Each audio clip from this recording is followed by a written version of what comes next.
안녕하세요. 저는 30대 중반에 접어든 아직은 살 날이 더 많이 남아있는 여성입니다. 저에게 몇 개월 전에 일어난 아주 기가 막힌 일이 있어서 한번 풀어보려 사연을 올려보게 되었습니다. 제 인생에 정말 큰 사건이기도 하고 황당한 일이기도 해서 어딘가에 속 시원하게 한번 털어놓고 싶었는데 이런 채널이 있을 줄이야 꿈에도 몰랐습니다. 제가 지금 또 과거의 일을 떠올리니 흥분한 상태이기도 해서 두서없이 내용이 이어질 수도 있기에 양해를 좀 부탁드리겠습니다. 그만큼 저에게는 제 인생의 가장 큰 굴곡이자 큰 사건이었거든요. 그럼 지금부터 제 인생의 가장 큰 사건 한번 시원하게 풀어보도록 하겠습니다. 저에게는 3살이 어린 여동생이 하나 있는데 제 동생에게는 청각장애가 있습니다. 소리를 듣는 세포 자체에 문제가 있어 태어났을 때부터 청각 쪽으로 장애가 있었고 꾸준히 치료와 훈련을 통해 말은 어눌하게 할 수 있는 정도입니다. 우리 아버지의 사업이 인도네시아 쪽에서 남부럽지 않게 먹고 살 만큼 굴러가고 있었던 덕에 그 비싼 치료를 꾸준히 받을 수 있었습니다. 그래서 제 동생에게 청각 장애가 있다는 걸 태어났을 때부터 인지하고 언어 치료와 행동 치료 같은 훈련을 받을 수 있었습니다. 지금이야 언어 치료와 행동 치료가 꽤 많은 센터에서 운영 중이기도 하고 예약만 잘하면 어렵지 않게 받을 수 있는 치료이지만 제가 어린 시절에는 아니었습니다. 각고의 노력 끝에 선생님을 찾아 만나게 되었고 들리진 않지만 입모양을 보고도 대략적인 대화를 따라올 수 있을 만큼의 훈련을 하게 되었습니다. 저희 가족은 당연히 동생과 함께 수화를 배웠고 집에서는 수화를 통해서 이야기를 하고 있습니다. 기술의 발전으로 인공 와우 수술이라 하여 청각 장애가 있는 친구들에게 소리를 듣게 하는 기계도 나와 있긴 하지만 우리 동생은 세포 자체의 문제라 소용이 없다고 하더군요. 몇 번이나 해외로도 국내로도 알아봤지만 수술이 불가하다 하여 가족들은 수화를 하거나 입모양을 크게 벌리며 동생이 알아볼 수 있게 말을 하는 버릇이 있습니다. 장애라는 게 사람의 마음을 파먹기도 하지만 우리 가족은 있는 그대로의 동생을 받아들이고 있고 서로를 잘 보살피며 화목하게 살고 있었습니다. 학창 시절에도 동생을 괴롭히는 아이들을 항상 혼내며 동생을 보살폈고요. 동생이 수업을 잘 따라갈 수 있도록 제가 옆에서 많이 도와주었습니다. 당연히 우리 자매의 우애가 돈독할 수밖에 없었습니다.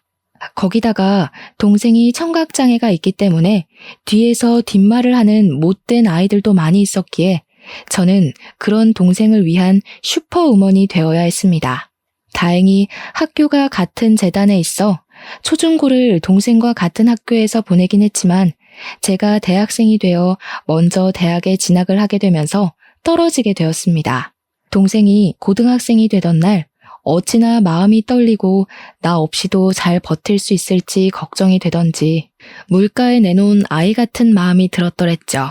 아무튼 제가 대학생이 되어 학교를 다니는 동안 우리 동생은 저 없는 학교에서 꽤 많은 상처를 받았다고 하더라고요.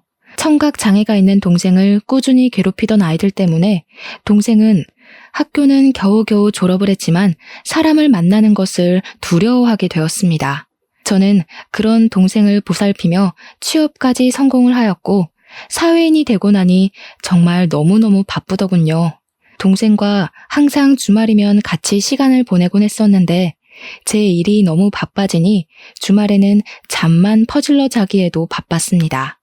매일같이 이어지는 야근에 초과 업무에 동생이 파김치가 된 저를 보고 주말에 나가 놀자는 말을 하지도 못하더라고요.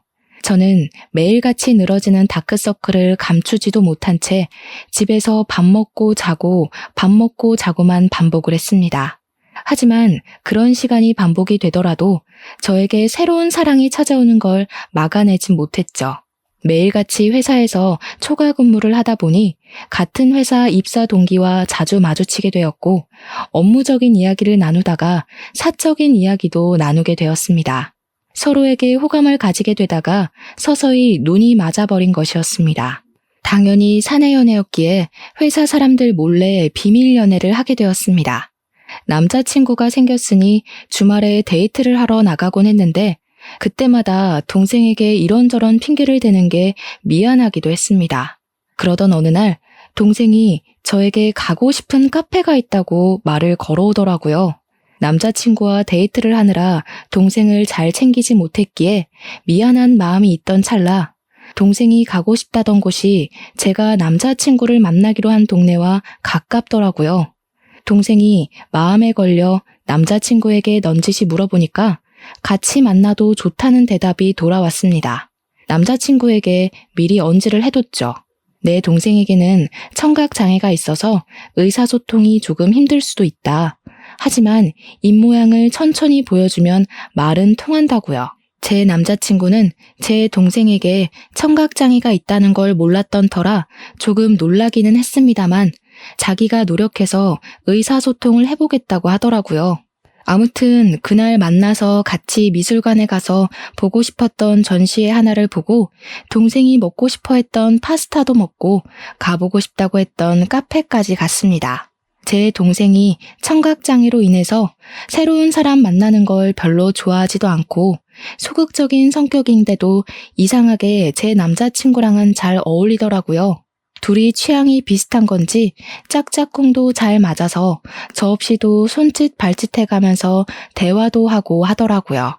제 남자친구가 저에게 부탁하지 않고 스스로 대화하려고 노력하는 모습을 보고 조금 달리 보이기 시작했습니다.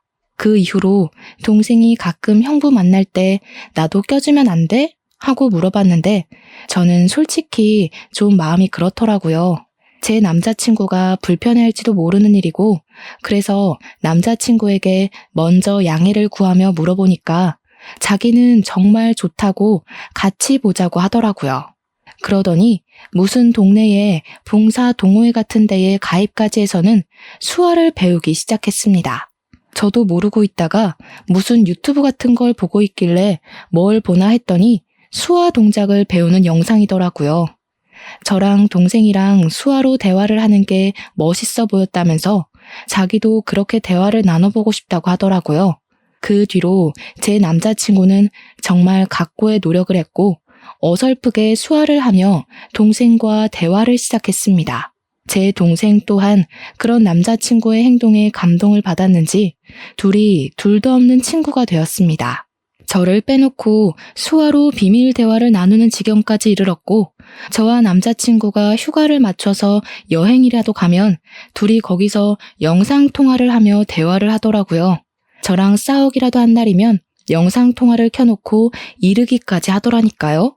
동생도 제 남자친구 덕분에 집 밖에서 간간히 산책도 나가게 되고 새로운 사람을 만나는 데엔 당연히 주저함이 있긴 하지만 그래도 노력을 해보려고 하더라고요.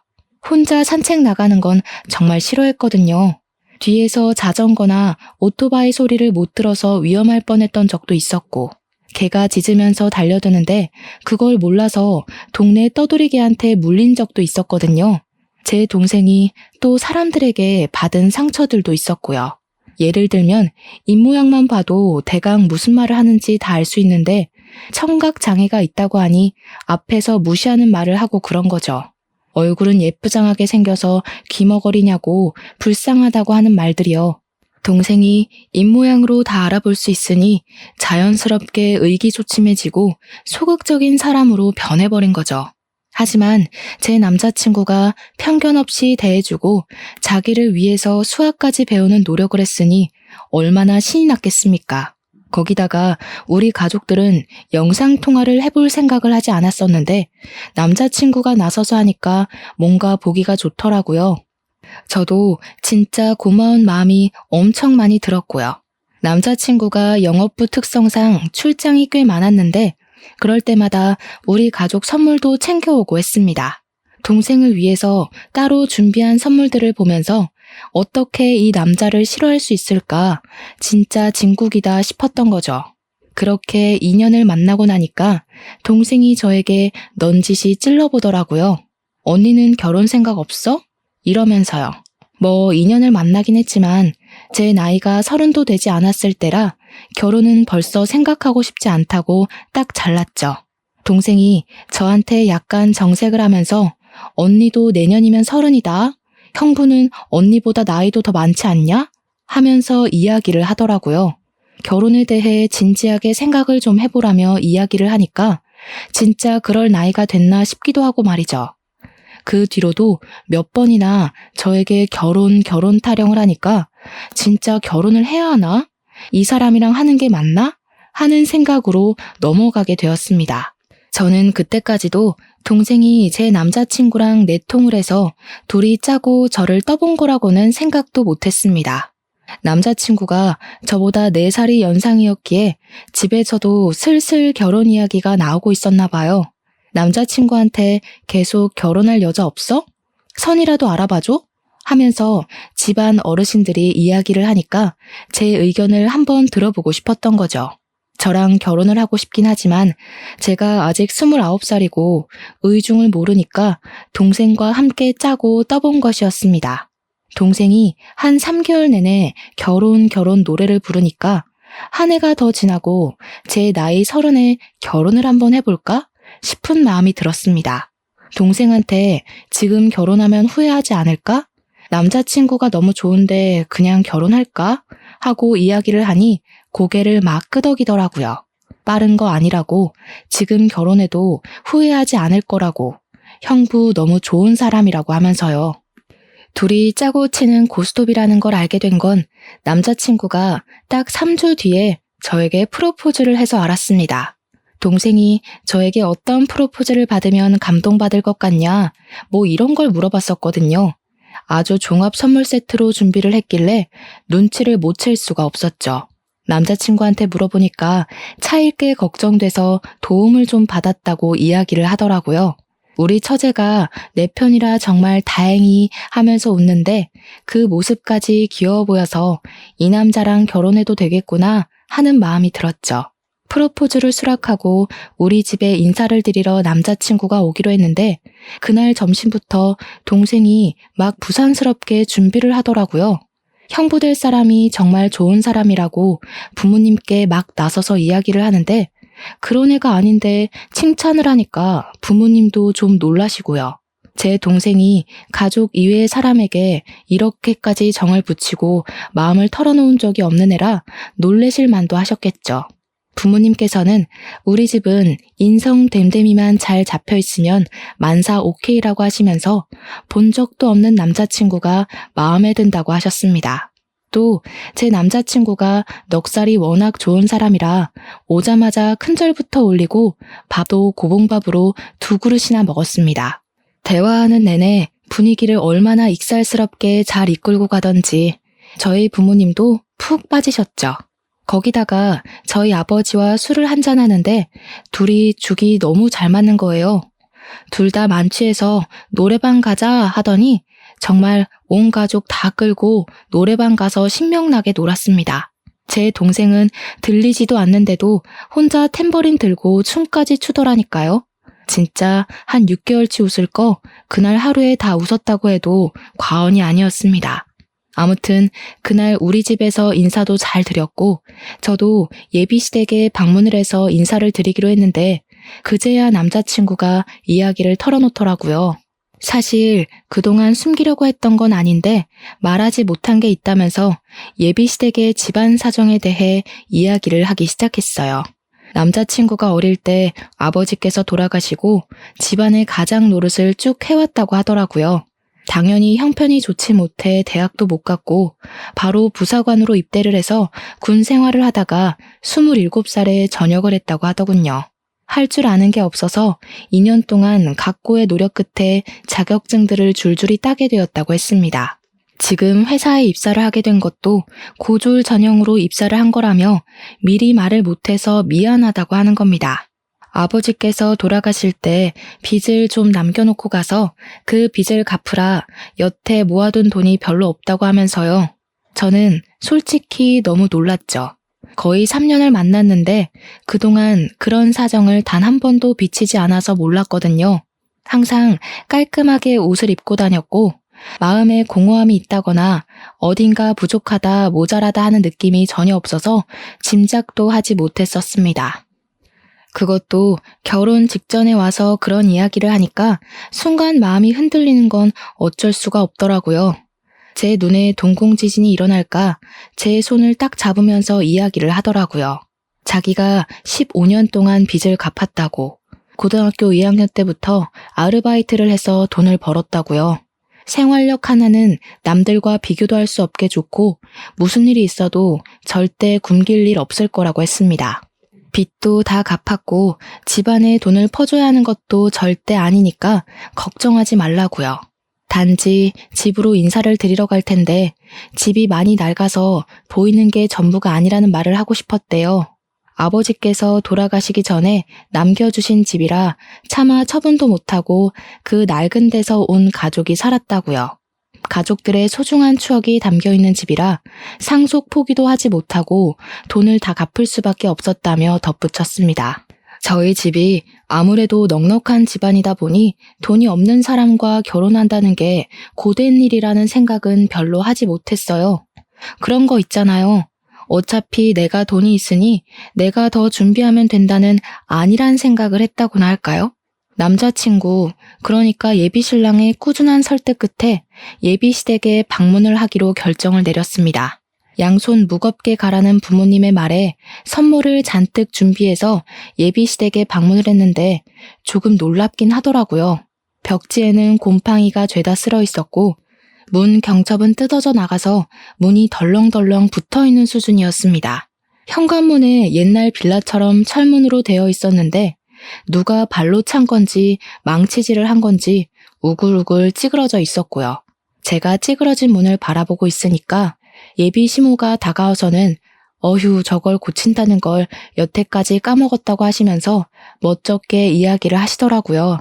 예전에 빚쟁이들이 문 열라고 하도 발로 차서 저렇게 됐다고 웃으면서 이야기를 하시는데 저는 속으로 시겁했죠 뭐. 어떻게 발로 차면 문이 저 모양이 되나 싶을 정도로 찌그러져 있었거든요. 제가 방문을 하긴 했는데 시댁이 진짜 냉골이더라고요. 너무 추워서 팔에 소름이 쭉 돋을 정도였다고나 할까요? 제가 약간 으슬으슬해하니까 예비신랑이 예비시모한테 보일러를 좀 떼지 왜 이렇게 집이 춥냐고 한 소리를 했습니다. 그러니 예비시모가 눈을 살짝 흘기면서 돈 아껴야지 무슨 보일러니 하면서 씻을 때나 잠깐 틀면 된다고 하시더라고요. 저보고 춥냐고 묻더니 집에서 입는 겉옷이 있다고 예비신랑이 군대에서 입었을 법한 깔깔이 같은 걸 하나 쓱 주시더라고요. 저는 집에서 입는 겉옷이 있다는 사실에 2번 놀랐죠. 거기다가 그 옷에서 나는 이상한 쩐내에 3번 놀랐습니다. 쿰쿰하고 뭔가 지린내 같은 쩐내가 나서 도저히 못 입겠다 싶어서 예비 시모에게 돌려드렸어요. 저녁이나 먹자고 하시길래 제가 뭐 도와드릴 건 없나 하고 기웃기웃하니까 예비 신랑이 앉아있으라고 하대요. 그 말에 예비 시모가 저한테 부잣집 아가씨라던데 그 손으로 뭘 하겠냐고 가만히 있는 게 돕는 거라고 하시더라고요. 그 말을 듣는데 약간 기분이 쎄한 것이 저를 별로 마음에 안 들어 하시나 싶기도 했습니다.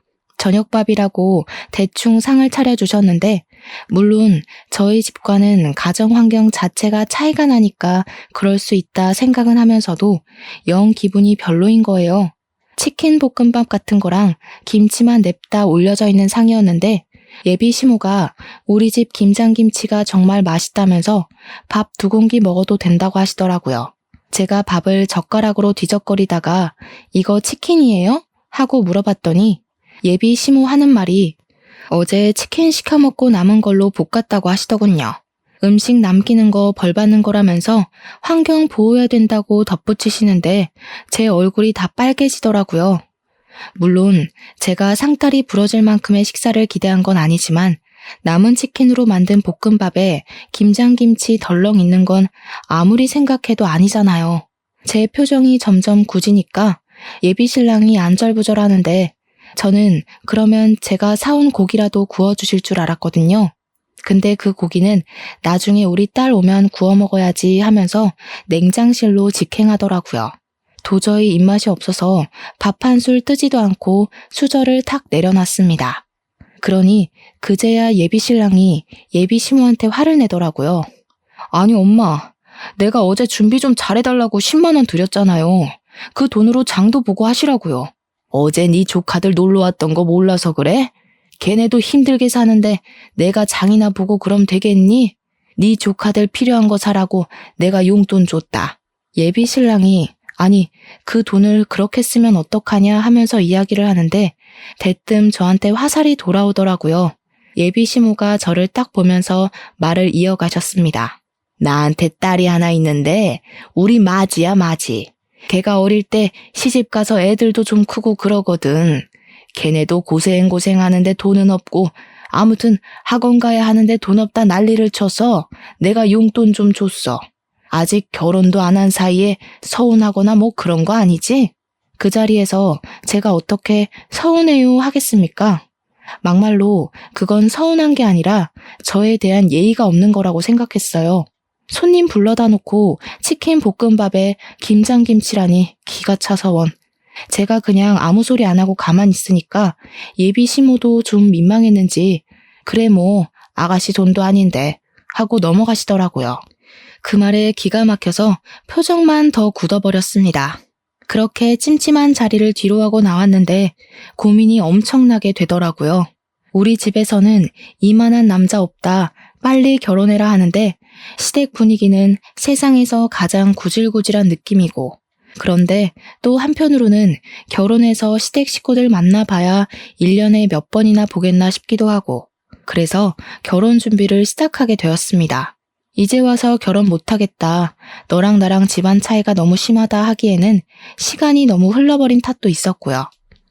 결혼을 하기로 하고 청첩장도 다 찍고 집을 구하러 다니는데 신혼부부 전세자금 대출 이자율이 생각보다 너무 높았습니다. 예비 신랑이나 저나 둘 다 기본소득 이상으로 벌고 있어서 그런지 혜택 받을 수 있는 게 거의 없었습니다. 거기다가 아버지 사업체까지 있으니 더 그런 거예요.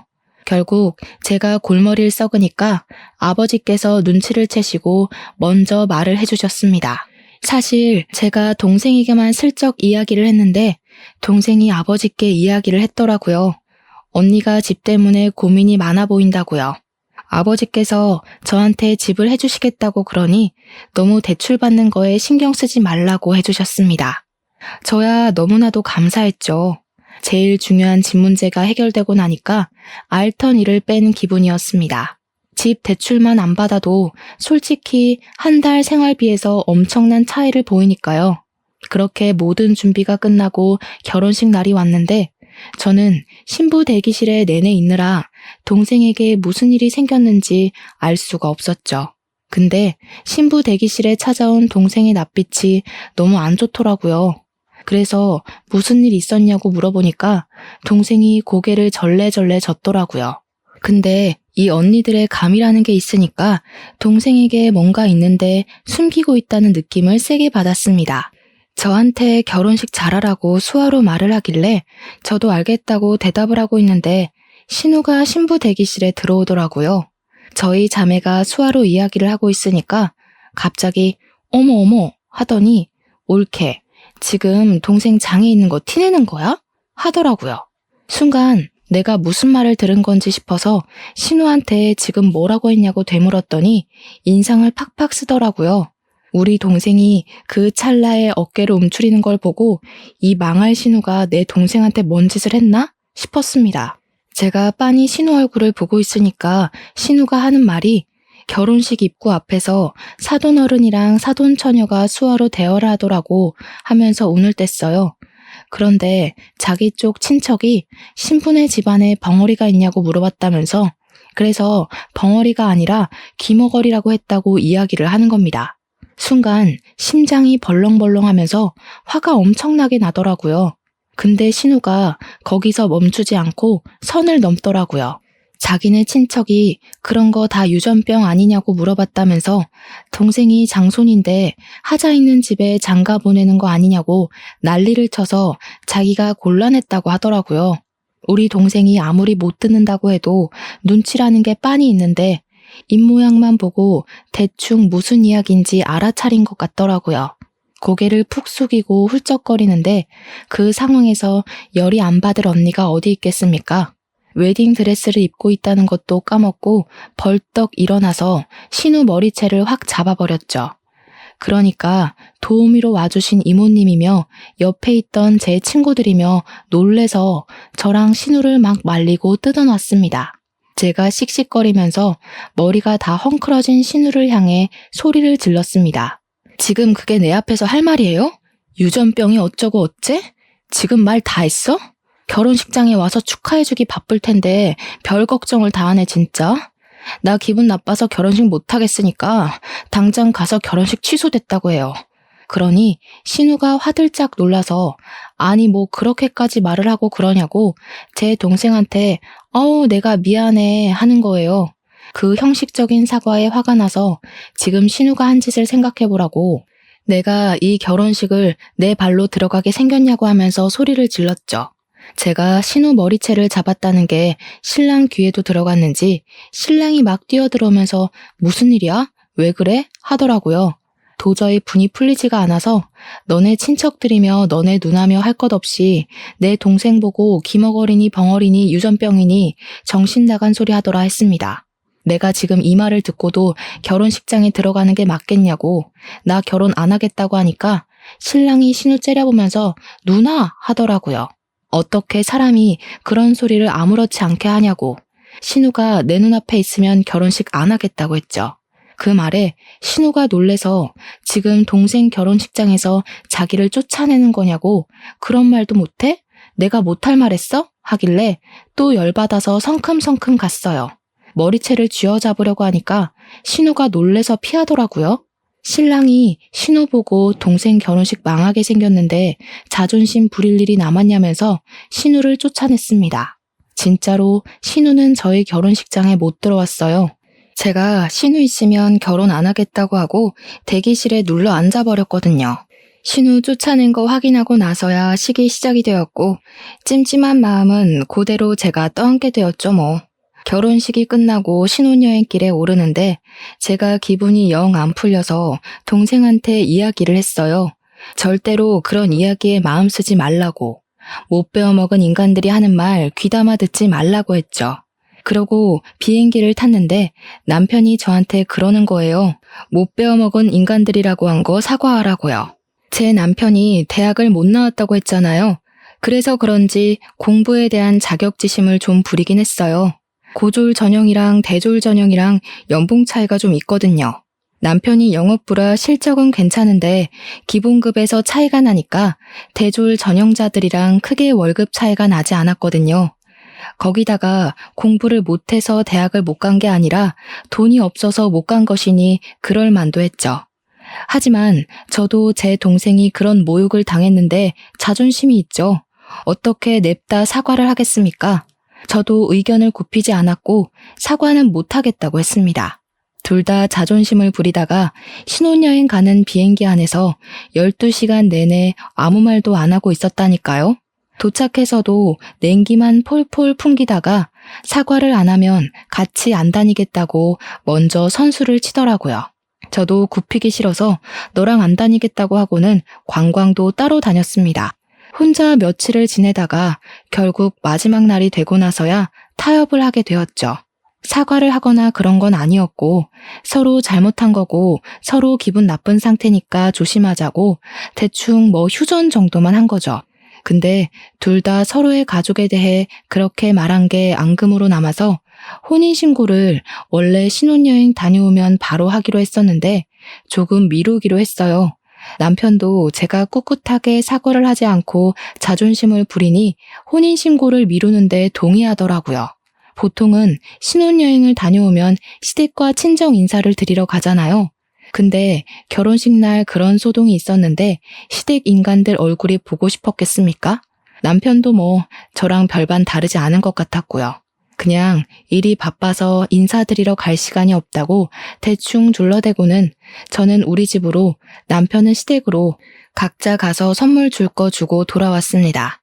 깨를 볶아도 시원치 않을 신혼기간에 서로 서먹서먹해진 거죠.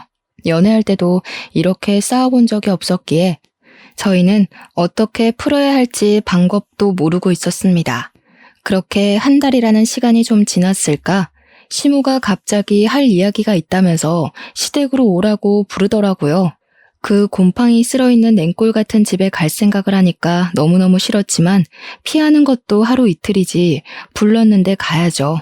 퇴근하고 남편이랑 같이 찾아가니까 시모가 그러더라고요. 예, 너네 집 말이다. 아무리 사돈어른이 해줬다고 해도 그렇지 어떻게 부부간에 정도 없이 딱 네 명의로 했니? 저희 아버지께서 제 결혼 선물로 해주신 건데 당연히 제 명이죠. 그러면 세금을 좀 많이 내야 하지 않니? 우리 아들 명의로 했으면 세금도 덜 내고 얼마나 좋아. 세금이 다 똑같죠. 얘가 뭘 모르네. 우리 아들이 산 것처럼 매매 형식으로 꾸몄으면 얼마나 좋니? 너한테 가면 상속세도 물어야 할 텐데 당연히 세금이 더 나오지. 애가 헛똑똑이야. 저희 아버지께서 사업체를 운영하고 계신데 지금 탈세를 하라고 하시는 거예요. 어차피 세금도 저희 아버지께서 다 내주셨는데 뭐가 문제라는 거죠? 아버지께서 저한테 돈 쌓아두면 뭐하냐고 딸한테 주는 건 아깝지 않다고 하셨거든요. 그래? 처가 사랑은 사위라던데 사위한테도 아깝지 않으시겠지? 우리 아들 정말 장가 하나는 기가 막히게 갔나 보다. 생각해보니까 사돈네는 전부 딸만 있잖아. 사업은 자고로 남자가 해야 제대로 굴러가는 법인데 사돈 댁에는 아들이 없으니까 우리 아들한테 딱 물려주면 되겠다 싶은 생각이 들더라고. 그 말을 듣는데 욕심낼 걸 욕심내야지 진짜 기가 막히더라고요. 가뜩이나 시댁에 대한 인식이 바닥을 치고 있는데 저런 욕심까지 내니까 저게 사람인가 하는 생각도 들고요. 결혼한 지 한 달 막 지났는데 왜 남의 집 사업에 관심을 가지고 욕심을 내는지. 저희 아버지께서는 기업은 기업인이 운영해야 한다는 주의셔서요. 가족들에게 승계할 생각 전혀 없으시고요. 나중에 은퇴하실 때 전문 경영인 두실 거래요. 아니 왜? 그 귀한 사업체를 남에게 맡기니? 우리 아들이 얼마나 노력해서 지금 회사 입사했는지 너는 알지? 우리 아들 능력 한번 보면 말이 달라지실 거다. 그러지 말고 이참에 사돈네 회사에 우리 아들 한 자리 주라고 좀 해봐. 한 자리에서 능력 좀 보고 기업도 물려받고 하면 딱이지 않겠어? 우리 며느리 능력 좀 한번 보자. 남편이 잘 돼야 아내도 편한 법이야. 어머님, 지금 아들 취업 청탁하시는 거예요? 어머님 아드님은 자기 능력으로는 아무것도 못하는 바보인가요? 지금 다니는 회사도 열심히 노력해서 취업한 거 알아요. 충분히 자부심 느끼면서 사는 것 같던데 왜 그러세요? 우리 아버지 회사에 굳이 취직 안 해도 이 사람 잘하고 있는데 그런 말씀으로 취업 청탁하시면 어머님 아들만 바보 만드는 거예요. 그러니까 시모가 씩씩거리면서 지금 우리 아들 바보라고 했냐, 모자란 놈 취급이냐 하면서 성을 내시더라고요. 제가 뭐 틀린 말 한 것도 아닌데 씩씩거리니까 웃기더라고요. 저도 제 할 말 끝났으니까 그냥 자리에서 일어나 버렸습니다.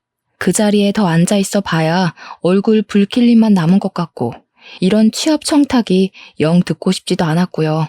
결혼했다고 우리 아버지 사업체까지 자기 몫으로 만들어버리려고 하는 파렴치한 시모 앞에서 하하호호 웃으면서 밥까지 먹었다가는 체할 것 같았거든요. 그래서 가방 들고 나오니까 남편이 뒤따라 나오더니 제 팔을 확 잡아채는데 그 힘이 너무 세서 팔이 빠지는 줄 알았습니다. 제가 당황한 나머지 악소리를 내면서 지금 뭐 하는 거냐고 힘자랑하냐고 한마디 했죠.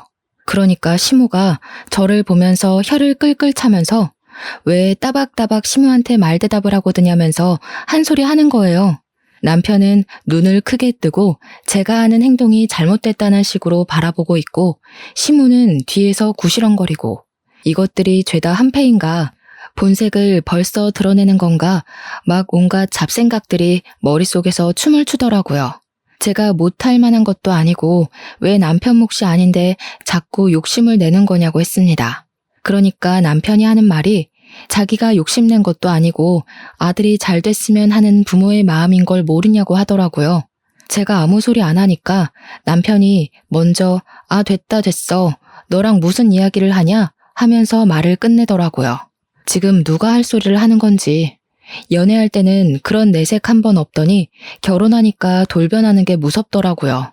이 인간이 결혼하고 나서 진짜 우리 아빠 사업체에 한자리 하고 싶었던 건가 싶어서 소름이 쫙 돋았습니다.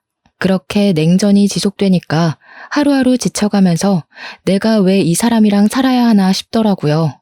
어차피 혼인신고도 안 했는데 그냥 헤어질까 하는 찰나에 동생에게서 연락이 왔습니다. 자기가 아버지 회사에 출근을 하게 됐다고.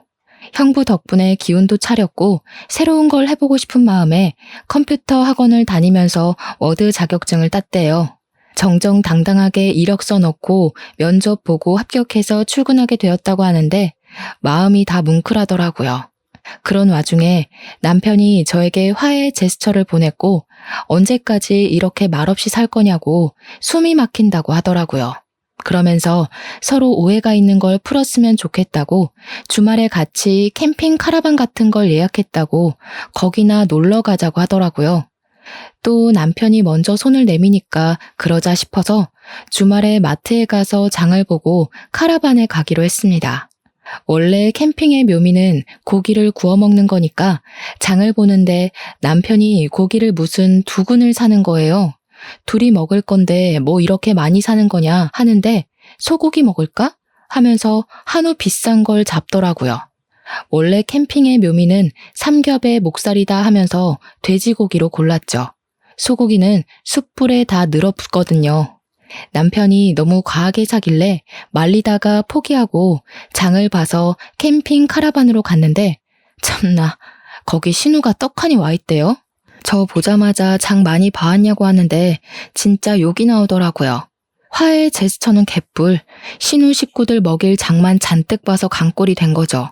진짜 떨떠름하게 바비큐 준비해서 술까지 차리고 고기를 굽기 시작했는데 제가 아무것도 안 하고 가만히 있었어요. 원래 캠핑 같은 데 가면 남편이 고기 굽잖아요. 제가 상까지 차렸는데 고기까지 구워야 하나 싶었던 거죠. 근데 그걸 보더니 신우가 저한테 공주님이 따로 없다고 비꼬대요. 일부러 못 들은 척하고 무시했죠. 그러니까 신우가 뭐라는 줄 아세요? 그쪽 집안 귀머거리인 거 내가 유전이랬지? 혹시 우리 올케도 내 말이 안 들리나? 그 말을 참고 넘어갈 사람이 과연 몇이나 될까요? 당연히 저도 참지 않았습니다.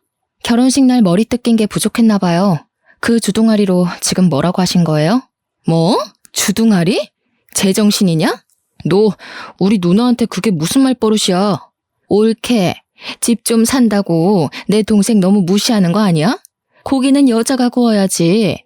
그리고 소고기도 아니고 삼겹살이 뭐니? 격 떨어지게. 그런데 더 짜증나는 건 심외부였어요. 옆에서 살살 부추기면서 하는 말이 장모님이 그러던데 취업시켜달라던 건 무시하고 귀머거리 동생만 취직했다며? 하면서 자기도 이직하고 싶다는 겁니다.